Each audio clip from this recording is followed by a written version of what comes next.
अलकादेश जय गुरु गोरखनाथ. स्वप्न नंबर 4. आजची जी शृंखला आहे ही 4 नंबरचं स्वप्न आहे. मित्रांनो, साधक असेल, भगत असेल, सर्वसामान्य व्यक्ती असेल, स्त्री असेल, पुरुष असेल, कोणीही असो, ज्याही अवस्थेमध्ये तुम्हाला हे स्वप्न पडतं, हा संकेत मिळतो, स्वप्नाच्या माध्यमानं शक्ती तुम्हाला काही गोष्टींचे संकेत देण्याचा प्रयत्न करते, तर तुम्हाला सावध होण्याचं गरज आहे. स्वतःचं रक्षण करण्याची गरज आहे. तर चला तर जाणून घेऊया. तर मित्रांनो, स्वप्नात स्वतःलाच घाणीत पडलेलं बघणं, स्वतःच्या अंगाला घाण चिटकलेली बघणं. घाण म्हणजे बाथरूम, संडास.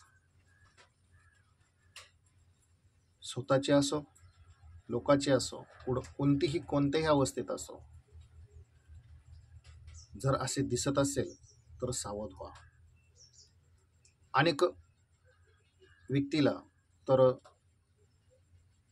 त्या घाण्याच्या खड्ड्यात पडलेलं दिसतं, त्या बाथरूममध्येच लोळलेलं पडलेलं दिसतं, किंवा बाथरूम ओसांडून वाहताना किंवा उफाळ्या मारताना दिसतं. ती घाण त्या भांड्यातून बाहेर येताना दिसत असते.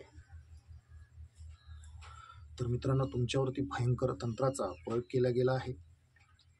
तुमच्यावर मारणमोहन, उच्चाटन, संमोहन, वशीकरण, विद्वेषण ह्यापैकी कोणतीही क्रिया असू शकते. मशान असू शकते, मशाने असू शकते, अघोरी असू शकते. कोणतीही विद्या, कोणतंही सामर्थ्य तुमच्या जीवावरती उठलेलं आहे हे समजून घ्या. आणि वेळ असतानाच स्वतःचं व जीवाचं रक्षण करा, पालन करा. योग्य त्या व्यक्तीला दाखवूनच तुम्ही ह्या संकटातून बाहेर निघू शकता. तुम्ही स्वतः जर उतारायच्या किंवा कशाच्या माध्यमानं हे करण्याचा प्रयत्न कराल तर ते हटवणं किंवा ते उतरवणं इतकं सोपं नाही. चांगले साधक ह्यापुढे फेल आहेत. कोणत्याही देवाच्या नावावरती जाऊ नका. का अमुक व्यक्ती आहे त्याच्याकडे ह्या देवाची त्याच्यावरती कृपा आहे, ह्याही भ्रमात राहू नका. मित्रांनो, सृष्टी शक्ती देताना प्रत्येक साधकाला, व्यक्तीला नवं देत असते. सगळ्यांना सारखी कृपा ही कोणावरतीच होत नाही. एकाच व्यक्तीवरती सगळी कृपा असेल असंही शक्य नसतं. एक शक्ती ज्यावेळेस 10 लोकांच्या शरीरावरती संचार घेऊन येते, त्यावेळेस त्याला 10 प्रकारचे 10 पद्धतीनं वेगवेगळे गुण त्या व्यक्तीला ती देत असते. एकाच व्यक्तीला सगळं देत नाही, तोच देव होईल. तेव्हा त्याही भ्रमात जाऊ नका की ह्या व्यक्तीवरती ह्या देवाची कृपा आहे आणि तो खूप डेंजर आहे आणि खूप खतरनाक आहे. मित्रांनो, माझे अनुभव मला माहीत आहेत. मी कशा पद्धतीनं तंत्र काट करतो, मी कशा पद्धतीनं तंत्र शक्तींच्या कृपे आशीर्वादानं काटून साधकाला किंवा त्या व्यक्तीला त्या संकटापासून वेगळं करतो, सुखी करतो. मित्रांनो, मी एक साधा सेवक आहे. माझ्या बाबांनी मला सेवेचं जे दान दिलेलं आहे, मी त्या दानाच्या कृपे आशीर्वादानं, माझ्या पूर्वजांच्या कृपे आशीर्वादानं ते कार्य करतो. माझ्याकडे तंत्रमंत्राचं ज्ञान नाही,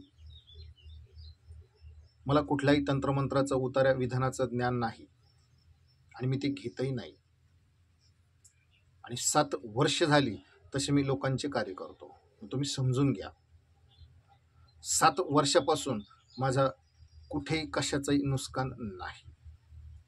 त्याही वेळेस मी आनंदी होतो आणि आजही मी लोकांची मोठमोठाले कार्य करून, संकटाचे निवारण करून आजही आनंदीच आहे.